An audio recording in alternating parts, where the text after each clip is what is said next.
Party కోసం మళ్ళా రెట్టింపు స్థాయిలో పార్టీ అభివృద్ధి కోసం వచ్చే స్థానిక సంస్థల ఎన్నికల కోసం కష్టపడి పనిచేసి పార్టీ అభివృద్ధి కోసం పనిచేస్తాం. పార్టీకి ఎప్పుడు కూడా విధేయుడిగా క్రమశిక్షణతోని పార్టీ కోసం ప్రజల కోసం పనిచేస్తాం. ఏం చెప్తారు ఇక? అంటే పార్టీని నమ్ముకొని పార్టీలో అంటే పార్టీ కోసం పనిచేసిన వాళ్ళకు ఖచ్చితంగా పార్టీ గుర్తిస్తుంది, ఎవరికైనా మంచి అవకాశాలు లభిస్తాయని చెప్తారా?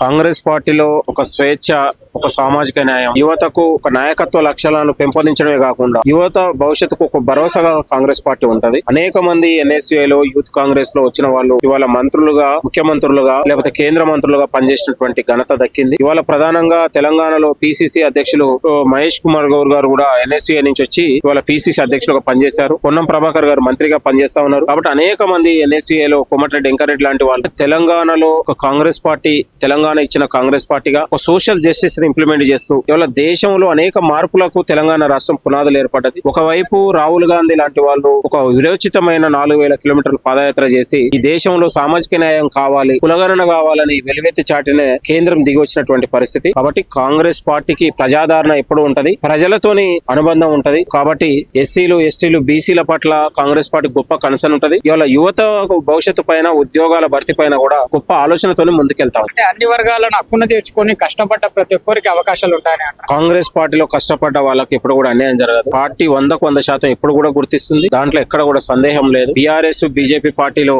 స్వేచ్ఛ ఉండదు, ప్రజాస్వామ్యం ఉండదు, చివరకు భరోసా కూడా ఉండదు. కాబట్టి కాంగ్రెస్ పార్టీలో అన్ని ఒక స్వేచ్ఛ, సామాజిక న్యాయం, ఒక ప్రజాస్వామ్యం అన్ని కూడా అవకాశాలు ఉంటాయి. ఒక విశాలమైన వేదిక కాంగ్రెస్ పార్టీ అంటేనే. కాబట్టి కాంగ్రెస్ పార్టీ పుట్టకనే ప్రజల కోసం పుట్టింది, దేశం కోసం పుట్టింది. కాబట్టి ఇది గొప్ప పార్టీగా మన అందరం కూడా భావించుకోవాలి. చెప్తారన్నయ్య, మరి మీకు ఇచ్చిన బాధ్యతను నిర్వర్తిస్తూ పార్టీ కోసం ఏ విధంగా పనిచేయబోతున్నారు?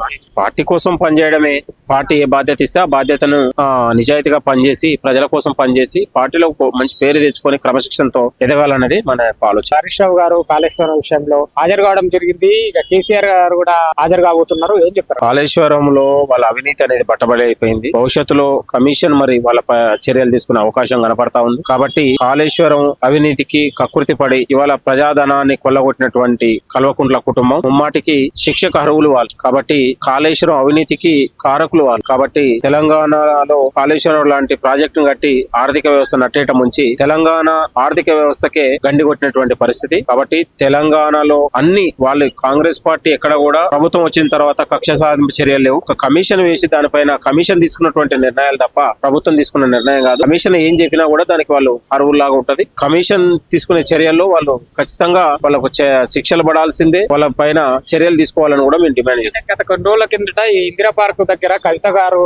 ధర్నా కూడా నిర్వహించడం జరిగింది. కాళేశ్వరం గట్టి నీళ్ళు ఇచ్చినందుకు కేసీఆర్ ని అరెస్ట్ చేస్తారా అని చెప్పి ఆమె ధర్నా కూడా చేయడం జరిగింది. మరి ఎట్లా చూడొచ్చు? ఇక్కడ కాంగ్రెస్ పార్టీ ఏమో కాళేశ్వరం కాదు, అది కూలేశ్వరం అంట. ప్రజలకు నీళ్ళు ఇవ్వమంటే ప్రజలు వద్దన్నారా? కాంగ్రెస్ పార్టీ వద్దన్నారా? నీళ్ల పేరు మీద దొంగతనం ఏంది? నీళ్ల పేరు మీద మీ కకృతి ఎందుకు? ఎలా ఒక చిన్న హరిరామ్ అనే ఒక ఈఎన్సీని దొరకబడితేనే 400 కోట్లు దొరికి మీ కింద పనిచేసిన అధికారి ఇవాళ మీరు ఎంత కకృతి పడ్డారనే విషయమే తెలుసు. అధికారులు, ఇంజనీర్లు వద్దని చెప్పినా కూడా కేసీఆర్ లాంటి ఒక సొంత నిర్ణయంతోనే కాళేశ్వరం కట్టి ఇవాళ కుంగుబాటు కారకుడు. కాబట్టి మనిషి వెన్నెముకకే కారకులైన తర్వాత, అది మేడిగాడ కూలిపోయిన తర్వాత, ఇక ఒక బ్యారేజ్ కూలిపోయిన తర్వాత కాళేశ్వరం ప్రాజెక్ట్ ఏముంటది? కాబట్టి ఇది ప్రజలకు ఉపయోగపడని ప్రాజెక్ట్ గానే మనం భావించాలి. ఇవాళ నీళ్లు ఇవ్వనందుకు, అవినీతిని వాళ్ళు ప్రశ్నించినందుకు నీళ్ల మీద ఏదో మాట్లాడుతా ఉన్నారు. ఇది సరైనది కాదు. దీనిపైన కూడా కమిషన్ విచారణ చేస్తుంది. వాళ్ళ బాధ్యులు అవినీతికి ఎవరు పాల్పడ్డా కూడా చర్యలు తప్పవు. మంత్రివర్గ విస్తరణలో సామాజిక న్యాయాన్ని పాటించింది. ఎస్సీలకు, ఎస్టీలకు పెద్దపీట వేసింది. ఈ రాష్ట్రంలో ముదిరాజ్ సామాజిక వర్గం బలమైన సామాజిక వర్గానికి పెద్దపీట వేసింది. మాదిగ సామాజిక వర్గానికి, మాల సామాజిక వర్గాలకు కూడా పెద్దపీట వేసింది.